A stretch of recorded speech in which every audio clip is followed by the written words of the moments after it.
Hi,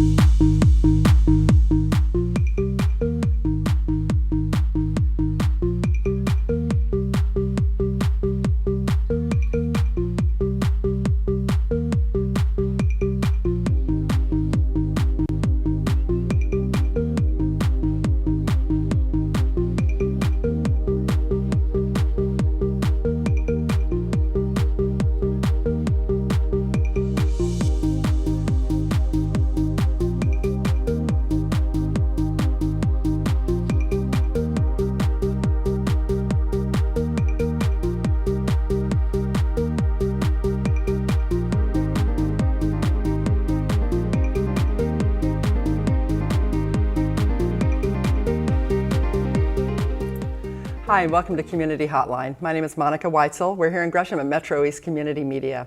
We're going to be talking with nonprofit organizations in the area that are doing good things to help the community. Tonight we're going to start off talking with Barbara Peschiera. She is the Executive Director of the Children's Center. Welcome, Barbara. Thank you for having me. It's really nice to have you here. Yeah. So the Children's Center, maybe you can tell our viewers who are not familiar with it what it's about and what your mission is. Okay. Our mission is to support and medically assess children who are suspected victims of child abuse or neglect. We are one of 21 intervention centers that serve Oregon, and our geography is Clackamas County, but a lot of our families and things, they cross borders. So we have a sister center in North Portland called Cares Northwest. And did that used to go by a different name? Was that a... Not that I'm aware of. No? Okay, because I knew there was one in North Portland. So North Portland, Clackamas, and then 19 others throughout the state. Yes. Okay. So your main mission is working with children who are suspected victims of child abuse. So how does that work? If law enforcement or DHS gets a call that there's a suspicion of abuse, they typically will go out and do a field interview.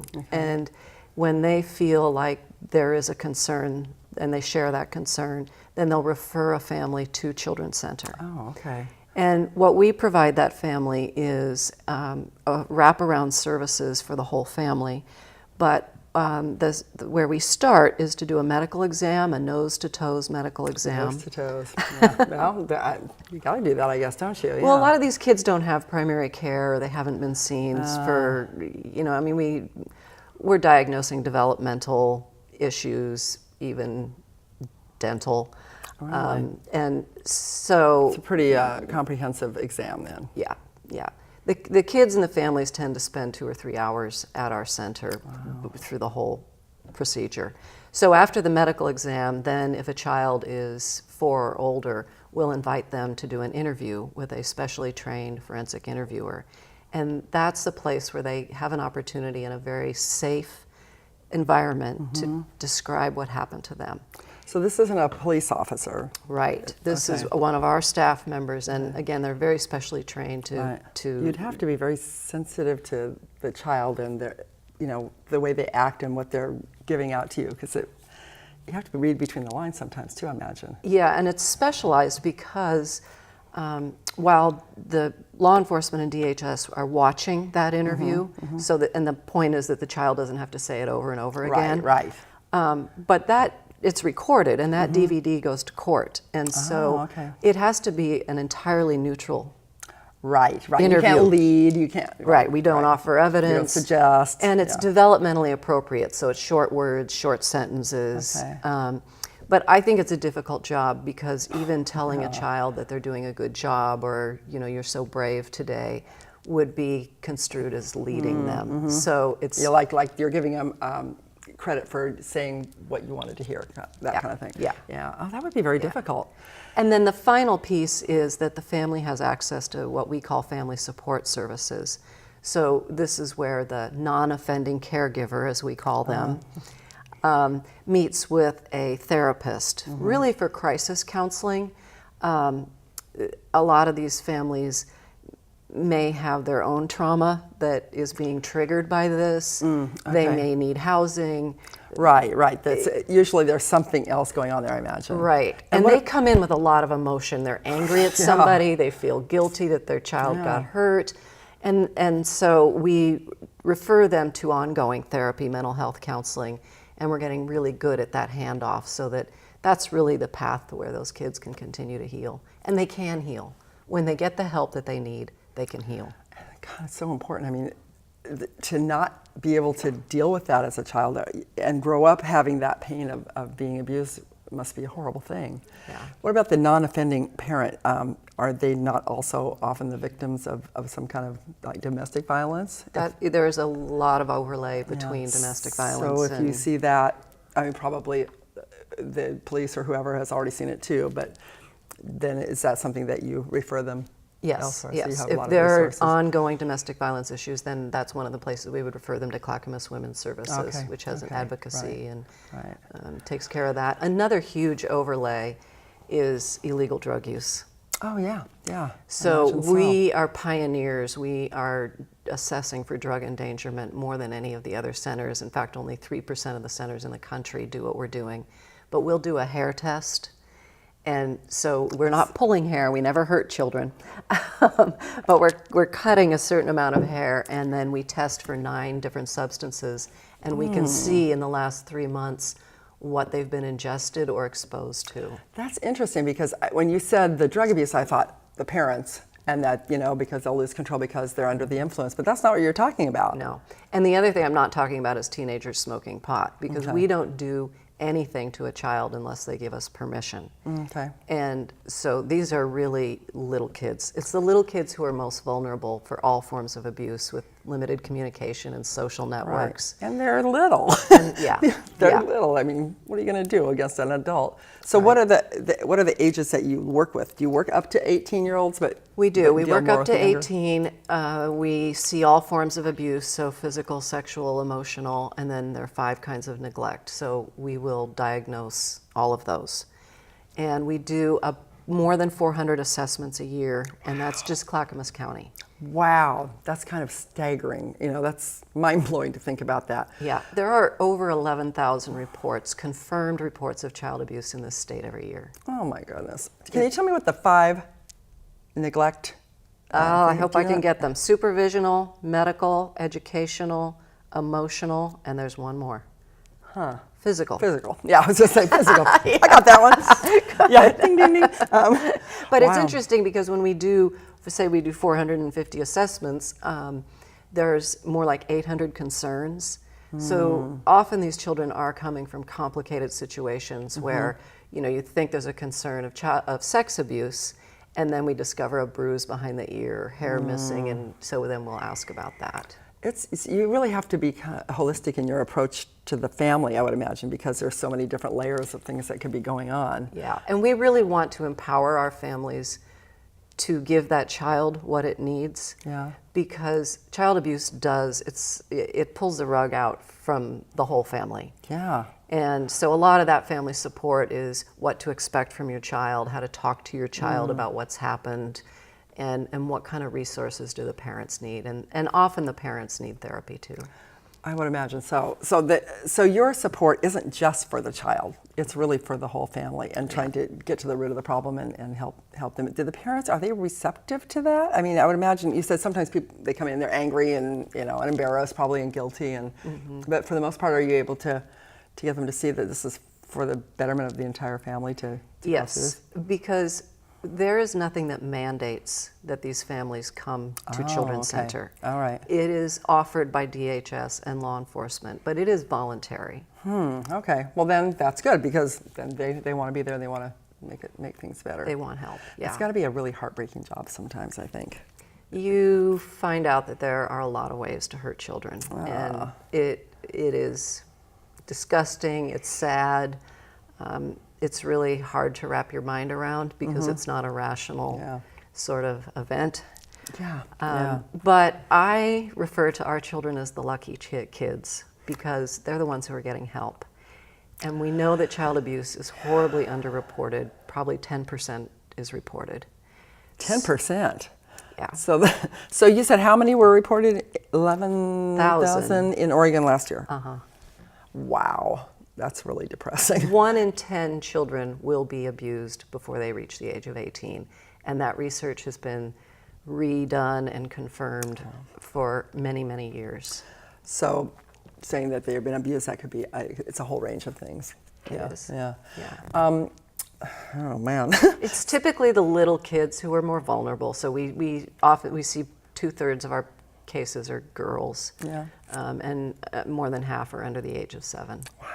So what can people like me do who I have never really dealt with it on a personal level?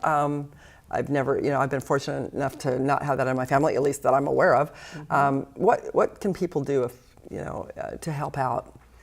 Well, that's a good question, because our ultimate vision is to make this a community where abusers don't want to live. Good, yeah. But we can't do that alone. That's going to take the whole community. So in addition to supporting our nonprofit through donations, which is always helpful. Of course. Yes.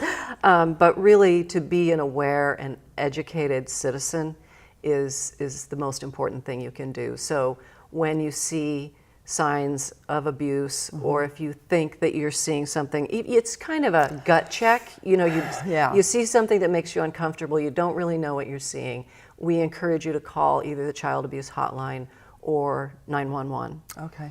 And then another thing to do, and I'm really excited that Children's Center is moving into the area of prevention, is to be more educated. So we are offering a class called Stewards of Children, and it's a child sex abuse prevention curriculum. It's a 2.5-hour workshop aimed at parents, teachers, people who work with kids. And it really gives them 5 concrete steps that they can take to keep their kids safe. Oh, wow. And it educates them about grooming and what that looks like when perpetrators are trying to build a relationship with a child. Right. When you say grooming, okay, I got what you mean there. And so when you're, even at a basketball game and you're watching other adults and the way they interact with children, it adds a new filter to the way you interpret things that you see. So I really encourage people to take that class, get educated.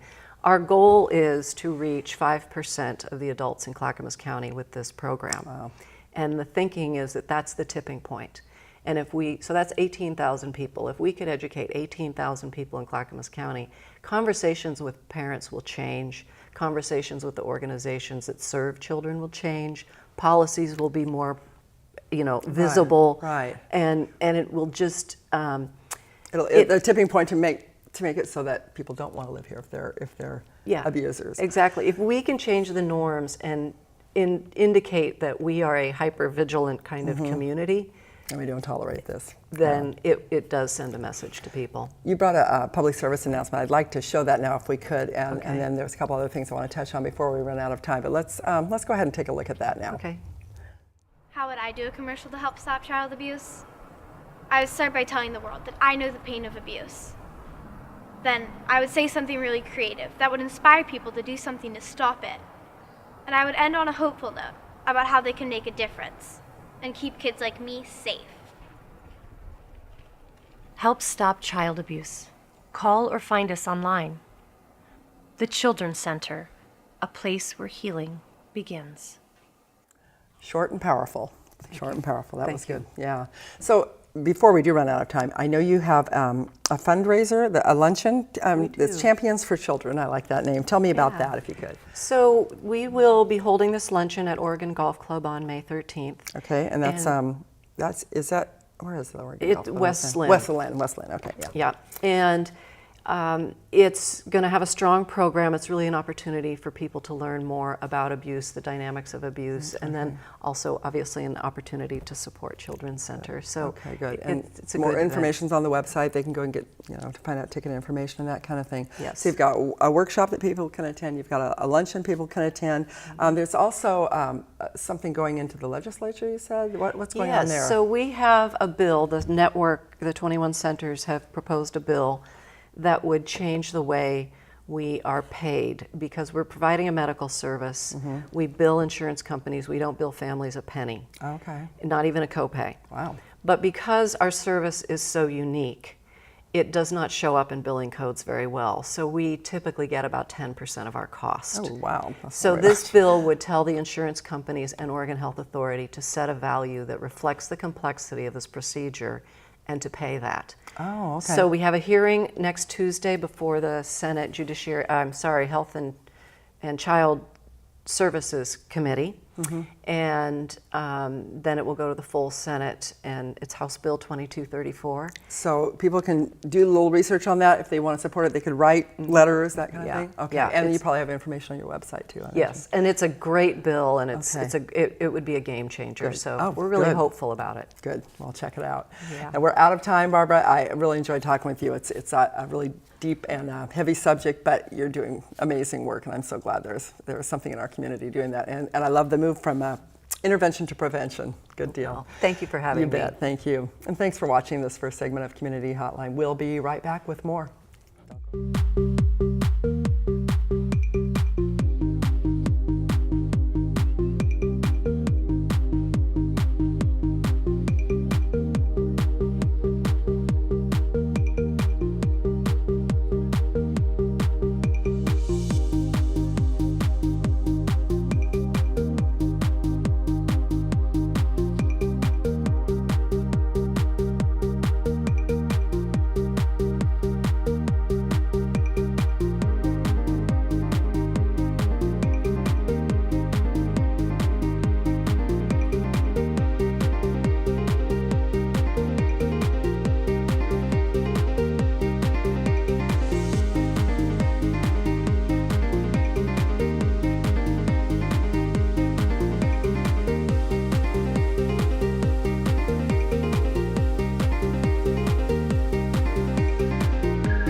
Coming here to shoot my documentary was more than I ever would have dreamed of doing. This is a community media station. It was phenomenal. Ready, camera, one.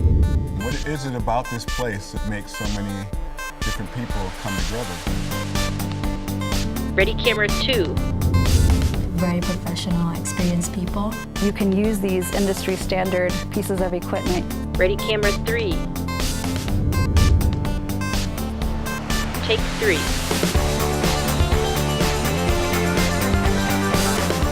You don't have to be rich to do this.